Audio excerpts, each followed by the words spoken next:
You sent the message, you saw them online, and they still didn't reply. That silence? It's telling you something they never will. When someone ignores you, the first lie you tell yourself is, they must be busy.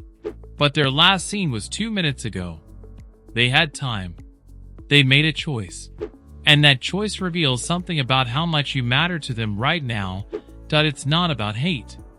It's about priority. And right now, you're not one. The sooner you accept that, the sooner you stop shrinking yourself for someone who isn't even looking. Being ignored triggers the same part of your brain as physical pain. This is not weakness, it's neuroscience. Your body doesn't know the difference between rejection and a punch. Both hurt the same circuits. So stop feeling embarrassed for being hurt by silence. It's literally wired into you. What you should be asking is, why are you still protecting someone who isn't protecting you? That's the real question. Not why they ignored you, but why you're still waiting. People who consistently ignore you are communicating loud and clear, just not with words. Silence says, I saw your effort and decided it wasn't worth my 2 minutes. That's harsh. But understanding it protects you from chasing someone who already walked away. Not everyone who ghosts you hates you. Some are just too uncomfortable to be honest. That's their emotional immaturity. Don't make it your identity wound. The moment you send a follow-up message explaining why your first message mattered, you've already lost.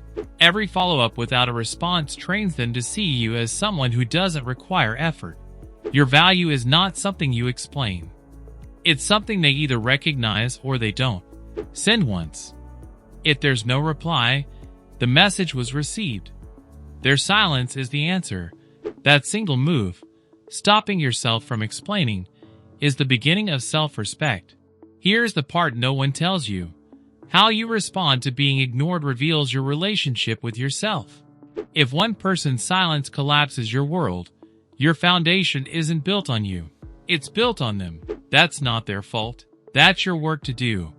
Building a self that doesn't need their validation to survive. People who are secure in themselves feel the sting, but they don't spiral. They just move. That's where you're headed. Not someone who never gets hurt.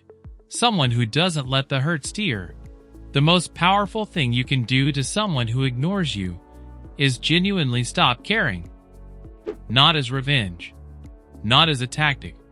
But because your time and energy are actually valuable. Every minute you spend refreshing a chat is a minute stolen from someone who would actually respond.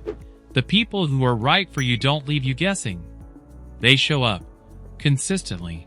Stop auditioning for people who've already made their decision. Walk toward the one still writing back.